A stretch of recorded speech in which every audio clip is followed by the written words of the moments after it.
When Times Attack first starts up, you just select which character you'd like to play. You can choose either Scratch or Candy. Then you get to watch the great little intro video that gets the story rolling. Scratch and Candy have been imprisoned in the Dungeon of Ignorance. The only way out is to overcome their ignorance and become multiplication masters. As Times Attack gets started, the first thing it'll do is give you a quick tutorial. To walk, you just press the W key. To look around or steer yourself, you slide the mouse left to right. Or instead of the W key and the mouse, you can just use the arrow keys to walk forward, backwards, and turn left to right. So right up front, the game just lets them practice these skills by walking and turning a little bit to go and collect these little X's. To jump, you hit the space bar. It lets them quickly practice that. Now it starts getting them ready for a short little pre-test to see what facts they already know.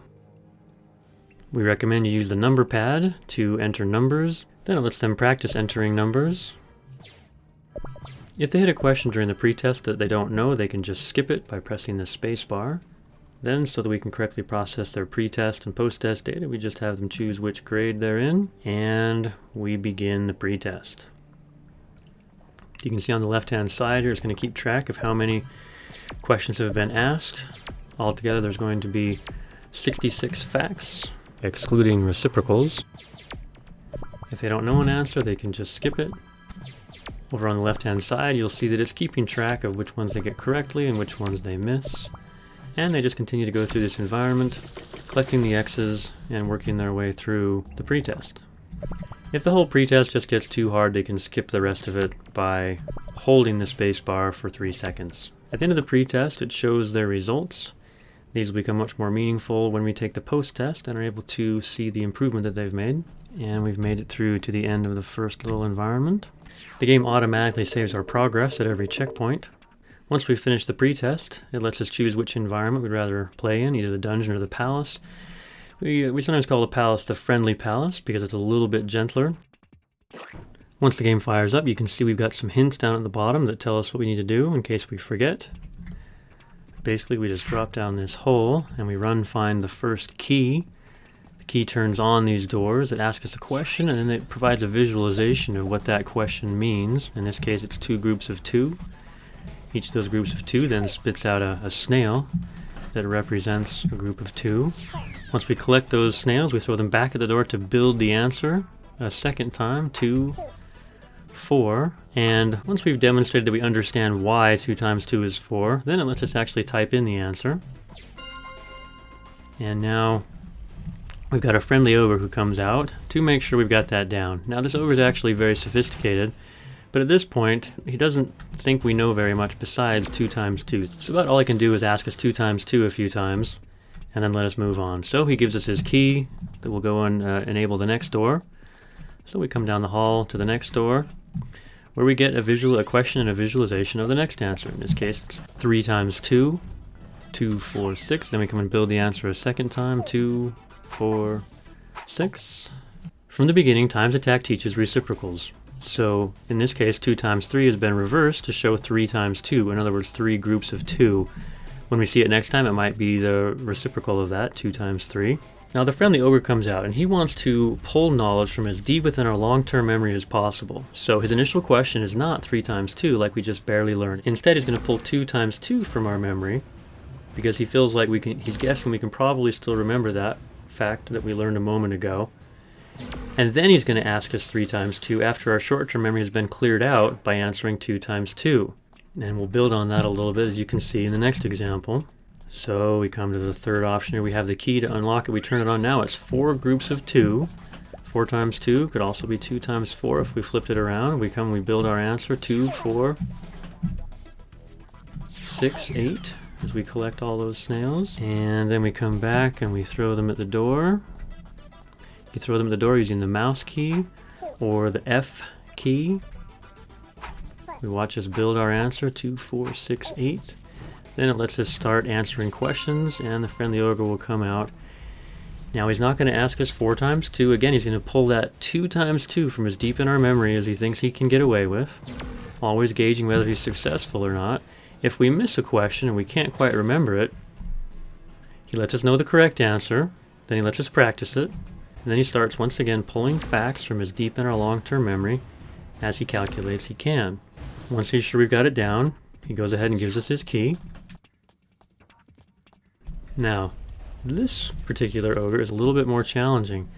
To get past him, he does more than just make sure we have a really basic knowledge of the facts. This ogre wants to make sure that not only can we sort of remember and figure out these facts, he's going to ask them to us rapid fire enough, and he's going to mix them up back and forth enough to make sure that we have genuine recall, that we're able to just know the answer when we see it without having to think about it and without having to calculate it. Now, we keep covering facts in this manner until we've covered the entire first batch of facts. There's typically 12 facts per environment. If you feel like you know all the current facts and you'd like to challenge this entire level, you can just press the escape key to pull up your progress bar, and you can see here that every once in a while these facts shift back and forth to show you the reciprocals that they're covering. So when it teaches 4 times 2, it's also teaching 2 times 4. If you feel like you know this entire batch of facts, you can always just press the challenge button, and that will take you straight to the final boss at the end of this environment to prove it.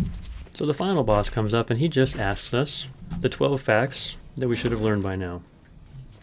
When he's done with his evaluation, he gives us a simple assessment of which facts we've completely mastered and which facts we still need a bit of work on. So in this case, I only missed 1, so he's going to take me back to work on just that 1 fact before letting me come back and try again. And once I've passed them all off correctly, it passes me off. Congratulations. And it then unlocks this side door over here so that I can move on to the next environment and the next set of facts. And it automatically saves my progress at every checkpoint. Once I've passed off one environment, it automatically moves me on to the next environment where it starts teaching me a new set of facts. Now, if you're in the free version, it'll give you the opportunity to go back to the beginning of the dungeon environment or the friendly palace and go through it again, but this time it would be feeding you the next set of facts. So you would still be in the same environment, but the educational content would increment. Once I've passed off 2 full environments, the game's going to pull me into a component we call retention.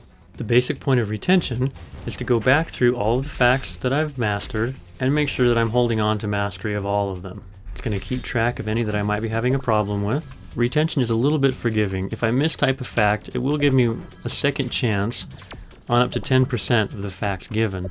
So if I just make a mistake, it'll give me another chance. But if I miss it twice, or if I'm making a lot of mistakes because I don't have them completely mastered, then it will bring me back. It brings up a quick little report to show me which facts I've mastered and which ones I seem to have forgotten. It'll then pop up a couple little helpers to help me really focus on anything that I'm struggling with. And then I'll go back and try it one more time, make sure I've got all the facts down completely. And as soon as it's sure I got all the facts so far down cold, it lets me move on to learning the next set of facts. It opens up this little teleporter here, and we can just jump in and it'll take us on to the next environment. And if I take a look at my progress report now, you can see I've passed off retention 1s. That means I've passed off that entire set of facts. And now I'm working on the lava world. I can challenge the lava world if I want to, and you'll see that soon I'll move on to retention 2, 3, 4, and just continue progressing until I have every single fact mastered all in a row. And once I've mastered the next dozen facts, it's going to pull me into the second level of retention and make sure I'm retaining mastery of all the facts so far.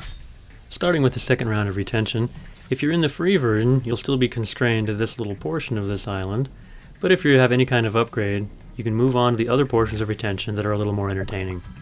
And this retention process just continues until we get to the final round of retention, in which you demonstrate complete mastery of every single fact 2 through 12.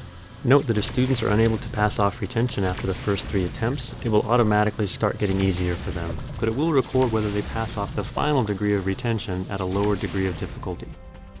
Now, once we've successfully mastered all of the facts and passed off the final level of retention, it will bring us to the post-test. We strongly recommend that students take a break before taking the post-test because they've just finished a very difficult round of retention, and the post-test will be very challenging as well.